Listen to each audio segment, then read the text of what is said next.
एक वक्त ऐसा था जब राहुल रॉय की फिल्मों के लिए थिएटर के बाहर भीड़ पागल होती थी, लंबी लाइनें लगती थी। लेकिन आज वही चेहरा एक रील की वजह से जमकर इंटरनेट पर ट्रोल हो रहा है। लोग उसका जमकर मजाक उड़ा रहे हैं। 90 के दशक के सुपरस्टार राहुल रॉय, जिनका नाम आशिकी से अमर हो गया, आज वही एक वायरल वीडियो की वजह से जमकर ट्रोल हुए और उनकी खूब खिल्ली उड़ी। लेकिन इन सब के बीच इमोशनल एंगल ये है कि फाइनली उनका दर्द बाहर आया है और उन्होंने एक पोस्ट किया है। दरअसल राहुल की बात करें तो बीते दिनों उनका एक रील काफी ज्यादा इंटरनेट पर वायरल हुआ था, जिसमें वो एक कंटेंट क्रिएटर के साथ एक गाने पर परफॉर्म करते हुए नजर आ रहे थे। लेकिन सबसे मजेदार बात यह है कि इस पूरे वीडियो में उनके जो एक्सप्रेशंस थे वो पूरी तरह से ब्लैंक थे और इसके बाद जो कमेंट सेक्शन थे उस पर बाढ़ आ जाती है। लोग कहते हैं कि राहुल आखिरकार ये क्या कर रहे हैं, ऐसी क्या मजबूरी है, और इस तरह के जो कमेंट थे उससे पूरा इंटरनेट भर गया था। अब फाइनली राहुल रॉय ने इस पूरे मामले पर खुलकर बातचीत की है।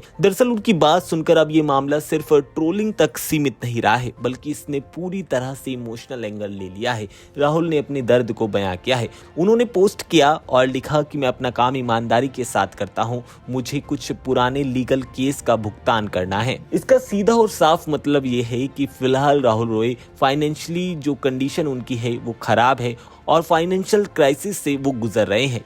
यानी कि राहुल के लिए ये रील कंटेंट नहीं बल्कि एक जरूरत है। राहुल ने इसके बाद कहा कि अगर आप मेरा मजाक उड़ाते हैं तो आप ये मेरे बारे में कम और अपने बारे में ज्यादा बताते हैं, और अगर आपको मेरी इतनी ज्यादा चिंता है तो आप मुझे अच्छा काम दिलाने में मदद करो। ये शब्द सीधे ही फैंस के दिल में उतर गए। राहुल ने यह भी बताया कि ब्रेन स्ट्रोक के बाद जो उनका एक्टिव रहना है वो बहुत ज्यादा जरूरी है। उन्होंने बताया कि मैं जब तक जिंदा हूं काम करना चाहता हूं और इससे मेरा दिमाग एक्टिव रहता है। यानी कि ये सिर्फ करियर नहीं, सर्वाइवल भी है। अब कुछ लोग उनकी सपोर्ट में आ गए हैं और लगातार कह रहे हैं कि राहुल के लिए हमारे दिल में बहुत रिस्पेक्ट है, एटलीस्ट ही इज वर्किंग।